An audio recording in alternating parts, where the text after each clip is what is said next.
Welcome to the Puzzle People Pod. I'm here today with my co-host Emily, director of Puzzle People.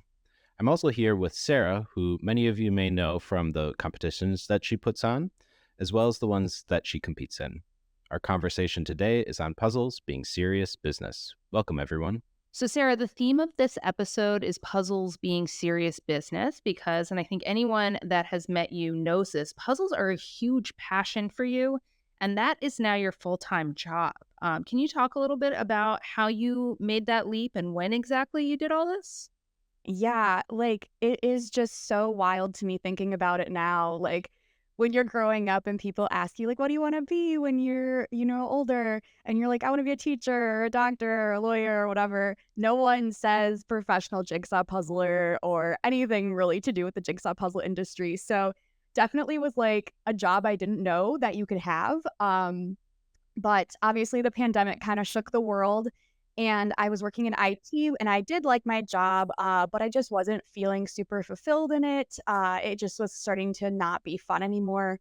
And I went on a tour of a puzzle store and they were like, hey, do you want to work for us? And I was like, yeah, you know what? That'd be really fun. Maybe I should just, take the leap. And so I left my job in IT and started working for a puzzle retailer, and from there, I just kind of started working on things on the side, with my social media, of course, and some other companies, and was taking on more and more projects and started to reach out or branch out on my own and not work with the retailer anymore.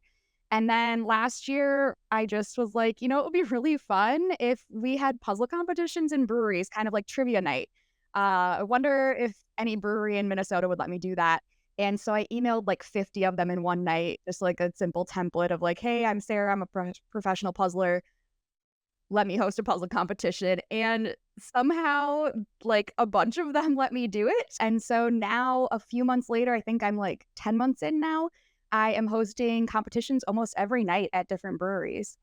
I feel like we jumped into your business like everybody knows you. And in some ways, I feel like everybody does. But we are going to, I feel like we should back up and like introduce you and talk about, because you have a long history with speed puzzling. So before we talk about how you made this leap to have a speed puzzling business, can you talk a little bit about how old you were when you started speed puzzling, how you got into it?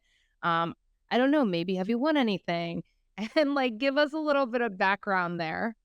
Yeah, so I have been speed puzzling for a very long time. I would say much longer than the average person. Minnesota, as I said, is a huge puzzling community here, and we have had some of the largest and longest running puzzle competitions. I don't know when the Winter Carnival puzzle contest started in St. Paul, but definitely before I was around. So as I was growing up, I was doing puzzles and watching my mom and uncle compete in jigsaw puzzle competitions just like one time a year, nothing huge, or I guess nothing super frequently. It is a huge competition, but eventually I think I was like maybe 13 or 14 when it was my turn to join the family team, and we competed in the Winter Carnival, and I just caught that speed puzzling bug, and I have been competing at the Winter Carnival since then with a couple years off when I was in college, which I'm sad about, but I'm back. So, that has been a huge puzzling adventure, and then, of course, over the last few years, speed puzzling has gotten so big, and there have been so many more competitions, both online and in person and in other countries and states. So I've been doing a lot of competitions, including going to Worlds in Spain for the past 2 years. Last year, I got second place in pairs and teams, and this year I got fifth place in teams. And I am just like in shock that we can go to Spain for puzzles and hang out with thousands of people from around the world that all love puzzles.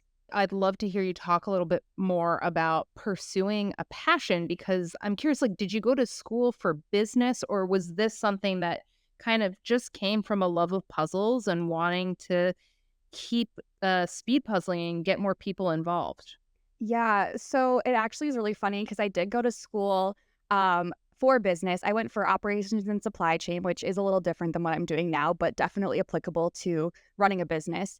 But I originally started as an entrepreneurship major, and I was like, what the heck am I going to do with this when I graduate? Like, I'm not just going to start a business right out of school. I don't have the money or like the know-how for this necessarily. And so I switched over to operations and supply chain because I knew that I would be able to get a job in that field. And now I'm looking back and I'm like, dang it, Sarah, you should have stuck with the entrepreneurship. Might have helped you a little bit more now, but definitely having that background. And growing up, I was always like doing little businesses like lemonade stand or making crafts and selling them to my neighbors, or like when the schools back in the day would have like the wrapping paper sales things that you would like win Oh, yeah. little prizes if you sold the most wrapping paper. I was always so into those. So I guess I've kind of always had this entrepreneurial spirit, but never did I think that I would have a full-time business that I was running on my own. I've always kind of done the side gig thing, but had a job that had like healthcare and a 401k, all of that good stuff. So it was a big leap to branch out on my own this year. Totally. I mean this in the best possible way. You being into the like whatever the like magazine or whatever it was like in school that they would have you do makes total sense. Just like from what I know of your personality. Like, I was not a sporty kid, and I'm definitely not a sporty adult. I was not good at any athletic thing.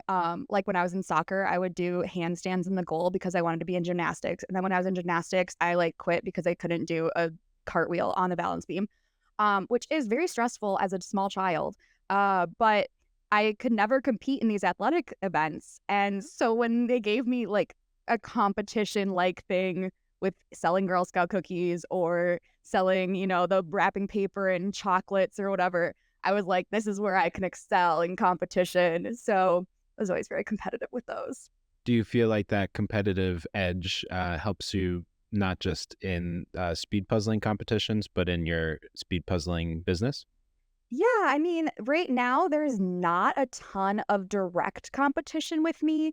I think there may be like one or two other businesses that do brewery competitions at multiple breweries. Like it's a company that goes around into them. Of course, like libraries and community centers and breweries around the country host their own competitions, but there's not really a lot of direct competition right now for me, which is great. But I also know that this is an industry that's growing and there's going to be more people. So I definitely feel a little competitive about it, but also I am aware of my, personal limits that I can do. Like right now, I mean, I'm running like 30 contests a month, which is a lot. So expanding to more states will just mean more, man hours to get it all done. But yeah, I mean, I'm definitely a little competitive. I want to make sure that I'm the first person in all these states, but I'm also just excited that people are into it and are excited about speed puzzling, because the more people we get into it, like the bigger the sport grows and the more opportunity there is for everyone. So I'm slightly competitive about it, but I'm more excited when I see these little competitions popping up everywhere, because it's more about getting people into the sport of jigsaw puzzling than anything else.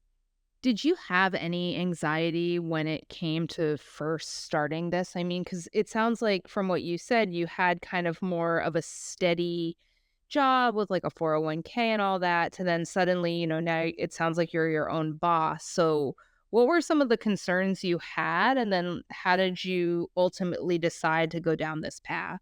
Yeah, I mean, I feel like I maybe leaped a little bit more than the average person does. They probably do a lot more like calculating, like, will I make enough money and budgeting and things like that.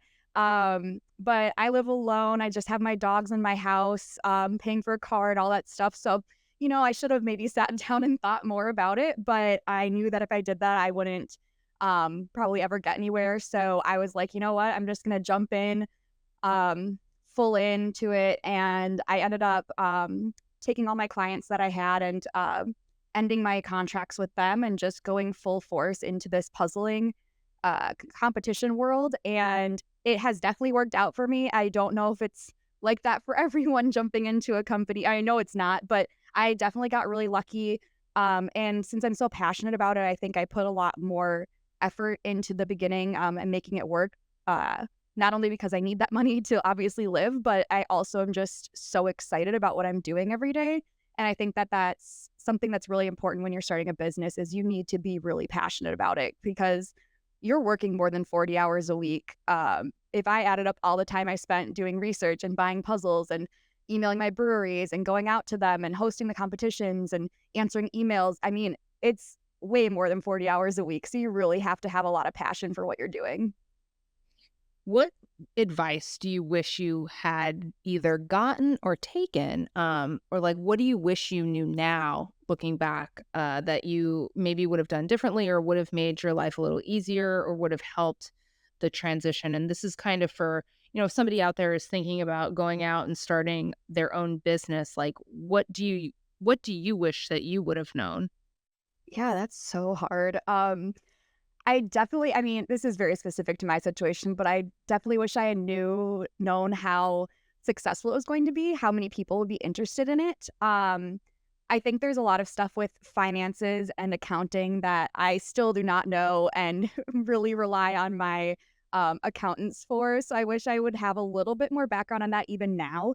Um, but I think it's really just like taking that leap of faith and just having a lot of confidence in yourself. And I do wish I had had that sooner because, I mean, I could have been doing this for the past, 5 years or anything like that. But yeah, I think just that self-confidence and taking the idea and really making it happen is definitely something that I struggled with. And I wish I would have had more, oomph behind it before getting started. But we got through it and here now. Going back to, feeling passionate about your work, are you looking to expand and bring on new team members? And if so, how do you do that? How do you bring on new employees? Yeah, so I realized really early on that running 5 contests a week was going to be just not great. I mean, you're starting work at like actual going to the place at like 5 p.m. and you're not getting done until like 10 p.m. and getting home. So it's definitely a shift in the schedule. And then you all obviously have things to do during the day, like purchasing the puzzles, prepping them for the night, putting out the marketing for all the events and making sure the tickets are selling and communicating with your breweries. And so I realized very early on I could not do all of that by myself and then be hosting 5 competitions a week. So I hired, very fortunately, my mom, also a speed puzzler, and she was looking for something to do at night. So I was like, perfect, mom, you're in. And then I hired my pairs teammate, Lauren, and recently have started bringing on some more people in Minnesota to help with running all the contests because I can have more than one in a night and still fill them up here. We have a very big puzzle community. And I am looking to very soon in early 2025 expand to a few other states. It's very hard to, kind of send my baby off into the world and let it be completely in someone's hands. Like if I'm running a contest in Vegas or like Oregon or Washington, I can't just go there that night and check in on it and make sure everything's going okay. So it's a struggle to find people that I 100% trust with my life because it's really is my life and my name, Sarah Does Puzzles. But I have been finding a lot of really great puzzle pals in the community that are also passionate about this and want a part-time job in puzzling. So soon to be in more states than just Minnesota. Speaking of puzzle pals, I think that's a great segue into meeting someone from the puzzling community. It may even be someone you know. And when we come back, we'll have more with Sarah. It's time for our section, Meet the Puzzler. A huge part of why we wanted to start this podcast is because when we're filming, we often meet a lot of people and we don't get the opportunity to get to know them. So today's puzzler is Emily. She's been puzzling for about 30 years, competing for only a few months, and does around 5 to 6 puzzles per week. Emily, welcome to the Puzzle People Pod. Hello. Thank you for having me. So I've noticed that you have quite the Instagram following. Can you talk a little bit about how that all happened and how you found the puzzle community online? So I actually started on YouTube, and it wasn't until probably like this year that I started really focusing on Instagram. And it really was just because I had the YouTube and I wanted to make sure I was connected and I had more community. But then back in May, one of my videos kind of went viral. So I started off with like 1,000 people. And then all of a sudden in May, I went up to like 13,000 all within like a very short time span. One of my videos actually got like 52 million views, which was kind of wild. So yeah, it kind of happened pretty quickly to grow my Instagram following. That's crazy. What was the one that went viral about? Like, what was the title? It was just the most random video. I spent probably a good solid minute creating it, which is funny because sometimes you spend like hours creating the perfect reel and it does absolutely nothing. But this one, I honestly wasn't even going to post it. It was just me like picking up a puzzle, but I accidentally dropped it. And it somehow caught the attention. It like got swept up in the algorithm and it just made some crazy waves. So it was really fun. Sounds like puzzle fails are the way to go viral. Right. Keep that in mind. Yeah. How have you used the internet to like connect with people? You said before we were chatting, you said that nationals was your first competition. Mhm. So did you go into that speaking to people online, or did you know anyone going in, or was that kind of like the first time you were really speaking with anyone? So I did go to a puzzle event in Atlanta last year. So I met some people in person, but with me being online, I'm always talking to people online. So I had plenty of like puzzle friends, but not really any in person. So it's actually really fun to go to nationals because you can meet all the people that you've been talking to for ages and they actually have like a face and you can actually see them in person. So it's been really fun to just create a huge community because I even have like a Facebook group where there's just like all these puzzle people and you instantly create a bond because you have the same hobby. So it's so easy to go to these events because you already know there's something in common. What I'm curious, how did you catch the speed puzzling bug? Because it's a whole different thing to put together a puzzle in your home than to Mhm. time yourself and figure out how to get faster. So let me hear a little bit about that. I mean, my channel is called The Casual Puzzler, and that's still like my ride or die. Like, I'd much rather be sitting at home with a cup of coffee or a glass of wine, chilling with my cats, but it's something about these events where you can just be a part of the community. And I really go there for that aspect versus like trying to win or try to be speedy. But I also don't want to be the last person. So it's been really fun to just like see how fast I can be. And I decided to just like go to the event. I actually lived in Southern California for a few years, so I knew of the one that happened in 2022, but I couldn't attend. So I didn't know there was something in the area, and I already had friends down there. So having that type of community already down there was helpful for me to just go. We're doing a show called Why Winning Isn't Everything, the benefits of just showing up. So I think somebody who's a little bit hesitant because they don't feel super competitive, what are the benefits to just showing up at one of these? Yeah. So I often get asked like, "What is it scary going by yourself?" And honestly, it is going because I'm someone who doesn't really do well with a lot of people. It takes a lot of energy out of me, but actually just going and showing up, you instantly can make connections with people. So I went not knowing anybody, and people knew me online, but I mean, I don't really know them also. So just sitting down with somebody at a table who's just casually puzzling and just starting to puzzle with them, you can instantly talk about the puzzle, you can talk about the brand, and you can instantly make that connection. So it really isn't like hard to make conversation, which sometimes in social events for me can be kind of intimidating. But I mean, I obviously know puzzle brands and strategy and such, so I can make easy connections. So it's not really intimidating to go, I guess, now that I've done it a few times. But for your first time, it definitely is. Well, on top of that, now I heard you're going to Spain for the Worlds, which is a Yeah. big leap. So what are you looking forward to? What are you most excited about? And what was part of that decision to go? Because that's really getting out of your comfort zone. Yeah. And that kind of happened quite suddenly because when I went to nationals, my goal was to do okay. My goal was to finish within the 2 hours. And I actually ended up being in finals, which for me, I was taken aback because I'm not a speed puzzler or I don't consider myself a speed puzzler. But at finals, I ended up competing within the 1.5 hours, which is what qualifies you to be in Spain, even though you can just buy a ticket if you wanted to. So a lot of my subscribers was kind of encouraging me to do it because they're like, well, you're fast enough. And I'm like, I don't know. These people can do it in like under an hour, 40 minutes. Like that's not my jam. But a lot of people seemed interested in me trying to go. And it wasn't until I went to Portland Jigsaw Masters where I met a few other brand owners and we kind of discussed it. And I am now getting sponsored to go. So not having to pay for my ticket makes it a much easier thing to swallow. But honestly, I was really excited because some of the people I met there are also going. So I'll already have like that little group of community where I'm like staying with people that I know, have met in person already, and can have fun with them throughout the event, not just at the puzzling event, but like I'm going to Spain. Like that's the coolest thing, to like have a free trip to go. Yeah, I think, part of being a documentary filmmaker that's really fun is I'm also an introvert. And so it kind of forces me to get out of my shell and speak with more people and go to places that I wouldn't normally go.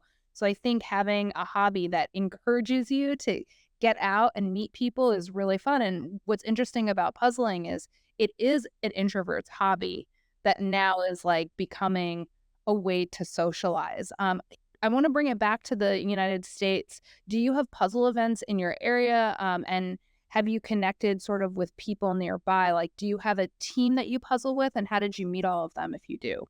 So I just moved to Washington about a year ago. So I came up to this area not knowing a single person. And I knew that having a puzzle community up here would be helpful just to meet people and have friends.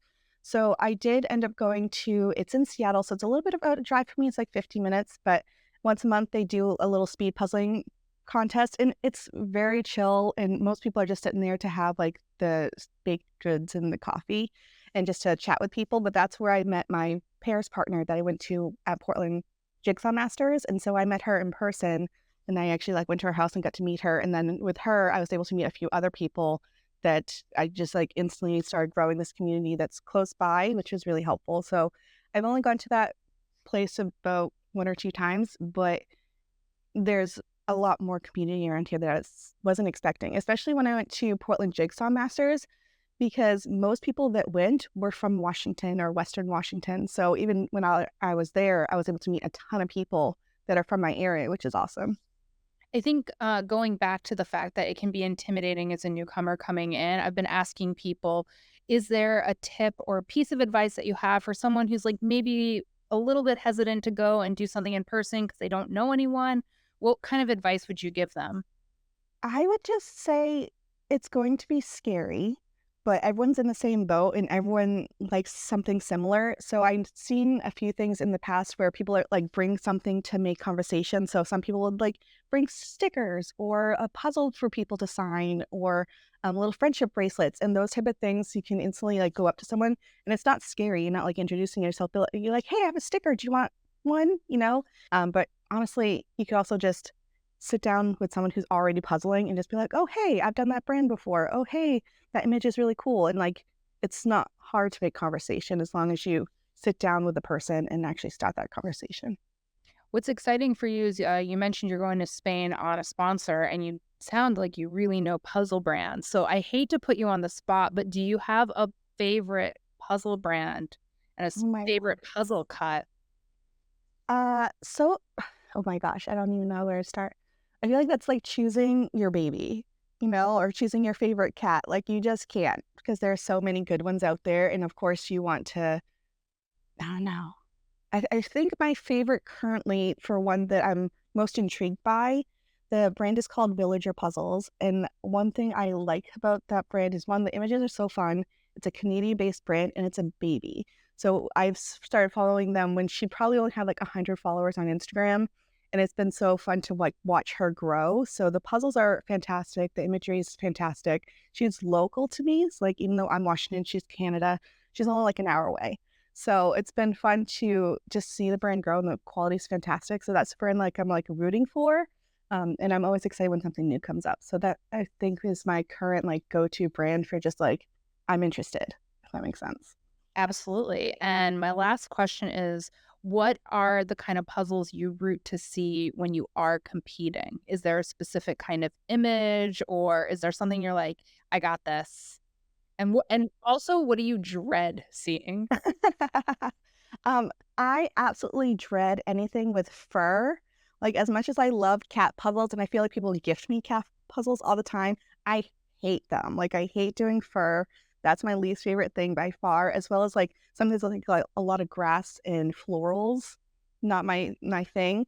But when I was at nationals, I was so excited when the individual's final puzzle was hot air balloons, because if you've watched my channel, I talk about hot air balloon puzzles all the time because I lived in Temecula, California, where hot air balloons went over my house like daily.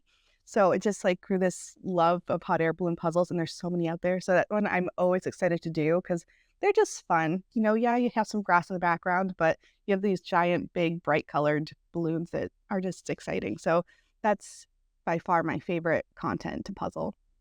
Yeah, I learned about fur the hard way because I love animals, cats and dogs. And at the beginning, I was just like buying cat and dog puzzles, and I was miserable because the fur was so hard. And I was like a beginner with 1,000 pieces of fur. Oh my gosh. What have I done to myself? All right. Where can people find you, watch your content? How can they connect with you? So I am the casual puzzler everywhere. I'm on YouTube, Instagram. I have a Facebook group called the Casual Puzzlers, and there's about 1,600 people there of just people who love to puzzle, and we do little challenges. And then I'm on Facebook as well. That's somewhat new, but everything's connected as the Casual Puzzler. Perfect. Well, thank you so much for sharing and chatting with us. We're still new to this community, so if you or someone you know should be Meet the Puzzler on our pod, send us a message or comment on Puzzle People Doc's Instagram. You can also DM us. And if you don't have Instagram, you can always send Ben an email at ben@chickenwingpictures.com. Now, back to the podcast with Sarah. One of the things I also know about you is that you're incredibly outgoing. Would you say that, and I think when we first met, you said something like, puzzling's my whole life. Why aren't you talking to me? Which I was like, oh, who is this person? So can you talk a little bit more about that? Like just your outlook, your energy, and how many friends you've made through speed puzzling, and why you would even say something like puzzling is my life. And then I think it makes sense to talk about the business you've created.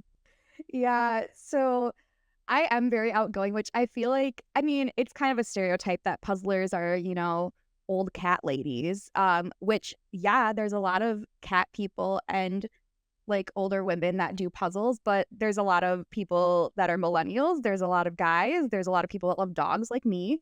And there's just, a super wide variety of people. And I would say that in general, I am more outgoing than most of the other puzzlers in the speed puzzling community, but there are quite a few outgoing puzzlers out there. But yeah, the community is just, it really has, been my entire life. A lot of my really, really close friends I have met on Instagram during the pandemic. And then finally, when we started doing in-person competitions and different puzzling events, I'd gotten to meet them in real life. And some of them I still haven't even met in real life, but are like some of my closest friends that I talk to daily through the puzzling community. And I think that when you find something that you really love and you find that community of people that also love that, it's very easy to make strong bonds with those people since you already have, something that you both absolutely love and adore in common. And so, yeah, it really is my whole life, especially now with, I have gone from having it be a hobby to having it be my livelihood and how I make money and how I meet my friends and how I, spend time with my family and keep in touch and relax. It's kind of taken over. And I think a lot of people would find that intimidating. And a lot of people will say, don't make your hobby your job because you're going to stop enjoying it. And I think that can be true to an extent. But if you are, making healthy boundaries between the work and the fun of it, I think it definitely can work for, certain people and certain personality types to have your hobby be something that you're making money off of. You mentioned your Instagram, your Instagram handle, Sarah Does Puzzles. Did that come first before the business? Was that after you started your competition business? Yeah, so it was like maybe February of 2020. And I went to a puzzle competition up north with my friend, and she had just started a puzzle Instagram account. And I was like, oh my gosh, that's so cool. Like, can I also do that? Or is that like kind of stealing your thunder? And she's like, no, there's already a little community forming, like get on the Puzzlegram. And so I started my Puzzlegram account, I think like maybe early March or end of February in 2020, which then like a few weeks later, the world shut down. And so, I mean, it was a great time to start a puzzle internet account. And a great time to start meeting new friends and be able to make those bonds where, when you're usually meeting people in your community, you're meeting them in person at different events. But that was all stopped no matter what. So it wasn't like weird to spend a lot of your time Skyping with people or Zooming with people, or talking to them all day on Instagram and stuff. So the Instagram account came first. And so Puzzlegram grew really quickly. And I think I had like 2,000 followers by the end of the first year. And I know that 2,000 may not seem like a lot for like an influencer type or something like that. But I mean, it's puzzles. And I had 2,000 people following me, like, to look at pictures of puzzles I had done. And I thought that was absolutely incredible and just like wild that there's a community of people out there that just want to talk about puzzles all the time. And yeah, it just kind of has taken off from there. I mean, building all the friendships and the bonds and then the work friendships and the work relationships, it really has become a lot of my life, like a huge portion of my life. Do you feel like that following led to your big Instagram following led to the success of your business? Was it pretty easy to promote the first event? And on top of that, how was the first event? How'd it go? Yeah, I definitely think that having the following has helped me a lot with growing all different aspects of my business.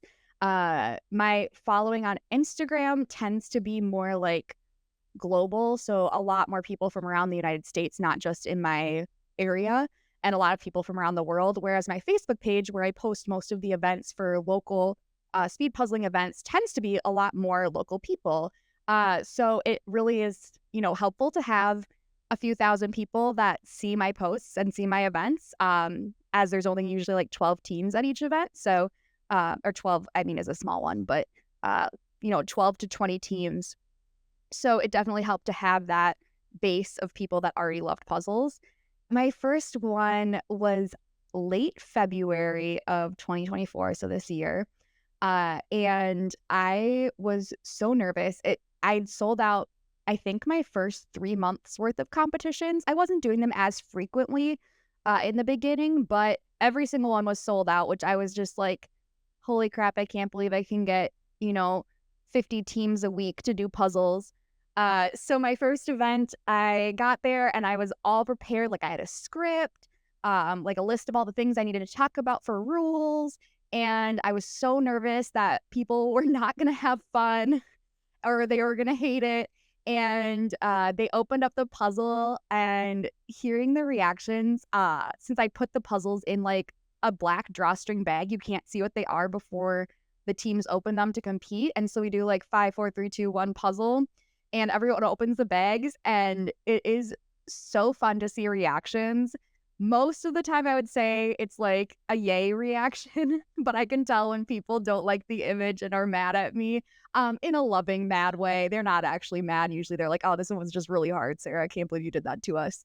But it was just like so exhilarating. I actually had to like swap my sleep schedule around for a while because I would be going to these events, like leaving my house around like 4 or 5, and then not getting home until like 10. And then I was amped up because I just talked about puzzles for 3 hours with like random people I don't know, and then people that have now become my friends and customers that come back and over again. And I like would be up until like 2 a.m, just like totally awake and excited. So for a while my sleep schedule was awful. But yeah, it's just such a fun environment at these competitions. It's people that are really into puzzles, people that are just trying it out for the first time, people that are with all their mom friends where they have a night without the kids, people on double dates with their husbands or boyfriends, doing the puzzles together. And it's just, it's exhilarating. It's so fun. I remember something, and this is part of why we wanted to have you on this podcast. You said that occasionally you get emails from people who ask you advice about putting on a competition. Yeah, I do get quite a few emails about it.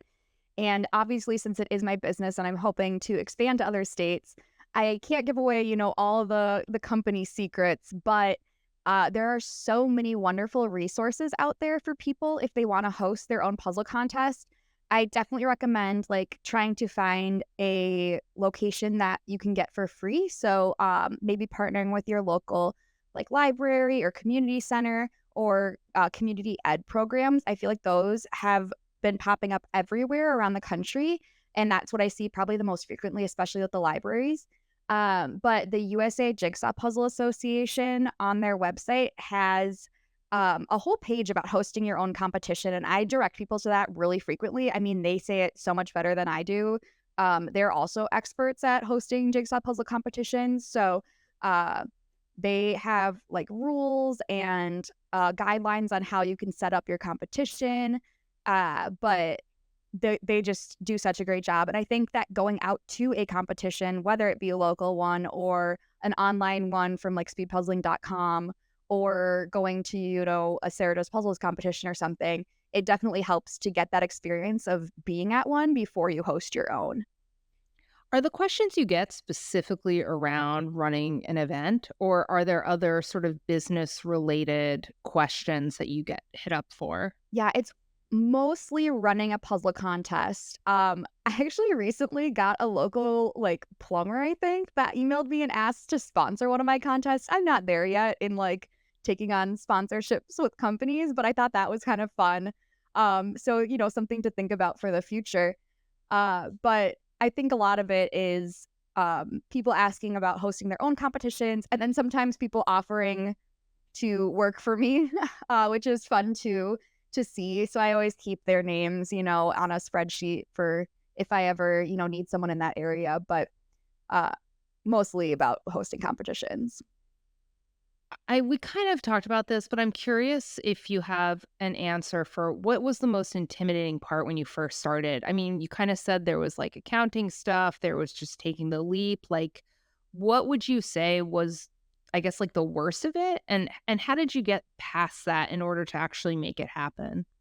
Yeah, I think like not having the safety net of a salary, I feel like a lot of people when they start a company, either they like take out a loan where they have some money to use going forward, or they start the company in addition to their full-time job that they already have. And I just was like, nope, none of that for me, and just dove right in. So not having a safety net of like, oh yeah, if I don't make enough money this month, I still have my normal job. That was really intimidating and scary and not something that I'd recommend for most people. But I think it also kind of, you know, lit the fire and made me work harder to make it work, because if it didn't work, what was I going to do? You know, like I didn't have, you know, a ton of money saved up or anything for it. Which highly recommend if you're going to start a business, save up money ahead of time. So you do have that backup. Do you think you could have done this if you had been working sort of a full-time job? Like, do you think that there's a world where you start a small business while still staying at a full-time job and then kind of testing the water that way? Yeah, I think that that's definitely a safer option. And I have done similar things in the past with like selling vintage or rare puzzles on eBay while I was having a full-time job as well. But it is definitely really tiring. And I think for this job specifically, since it's not like I could just work whatever time I wanted to. I had to be at the breweries, at the location, and like on. So I had to, you know, be really happy and excited to see people. I couldn't, you know, be grumbly and grumpy. I mean, obviously that's a normal human emotion to have, but it's much better experience for your customers if you're excited. And I was always excited because it's, you know, it's puzzles. But I think I would have gotten burned out very quickly. It would not have grown to near the area it is now. I don't know if I ever would have like fully gone into it. And I think I probably would have, you know, kept working a day job and then doing this more casually, like once a week. But I think this way, it just worked out so much better for me. I got really lucky and I did work really hard for it as well. But it's just so much better to do this full time and be able to focus all of my energy into my company and growing it. How did you end up sourcing all the same puzzles for your competitions? Is it kind of hard to do that? Yeah, and like some of the big companies like Ravensburger and Buffalo and Seco, I mean, they are selling to thousands and thousands of retailers around the world, and so they don't really have the capacity or I guess the less capacity to be sending, 10 of the same puzzle to a single person, as opposed to like when they sell it to Walmart or like Target and they're selling, millions of dollars worth of inventory to them at a time. It's kind of small for, a person that's only buying like 15 to 20 of a puzzle. They're not really going to want to deal with that. And that's nothing against them or anything. I totally understand that. So I was very fortunate that I had worked for a puzzle retailer before and also had made all these connections with puzzle companies. And I was using a lot of smaller puzzle companies that are more expensive for sure, but easier to work with since they are just smaller and don't have as many huge orders they need to fulfill. I was buying them off of Amazon for full price, which is not fun to do. But now I do have some good wholesale relationships with different companies. And that's how I source most of my puzzles. I try to buy them in like a month worth of competition puzzles at a time. Have you had any puzzle emergencies? Like, did you run out of puzzles one day, or has there been a lot of like spillage? I guess, puzzles and breweries, sometimes I feel like that could be a sticky situation. There definitely has been a lot of spilled beers. I would say like probably 2 or 3 times a month, someone breaks a glass or spills a beer because they're just so excited to get the puzzle together, or they kick it over because they put it on the floor to make more room for the puzzle. So that definitely does happen. And usually I have an extra puzzle with me on those nights, which has been great. They haven't been like fully sold out ones, so I can give them a puzzle, like if they spill their beer all over it to take home to do it again. But most of the time it's gone very smoothly. I did find out this week I had a puzzle emergency because I ordered some puzzles and I didn't see, or they don't send you like which ones they're actually going to send until they ship them out. So if something's out of stock or they can't fulfill the full amount, I didn't know until they actually shipped it. And it's arriving today, and puzzles that I need for next week are not in there. So there is a lot of like thinking on your feet quickly and trying to move around puzzles for a different contest, so that you have enough for the contest that week. It's only happened a small handful of times, and it's pretty easy to deal with, but it definitely is a stressful situation because you don't want to, you can't cancel. People are paying money to come to these contests and expect you to be ready and professional. And if you don't have the puzzles, you can't have a contest. So definitely stressful situations. Well, it sounds like for the most part, though, everything's running smoothly and things are going well. But to that point, you mentioned this a little bit earlier in the podcast, but what does the future look like for you? I know you're expanding to different states, but generally, what's kind of the direction you're headed? Yeah, I would love to see hosting a competition in every single state. That's just kind of like a fun goal I have. It doesn't have to be like ongoing competitions in each state, but I think it'd be so fun to have a Sarah Knows Puzzles contest across all 50 states. And then ideally, like this turns into kind of like a trivia empire where I have, the weekly competitions in the breweries and all of that, but also potentially working with companies to do like more corporate events with puzzles, and maybe, helping libraries set them up, or fundraisers for communities or like elementary schools, things like that, and doing a lot of that kind of work as well with like charities and things. There's just so many options with puzzle competitions that, the possibilities are pretty much endless.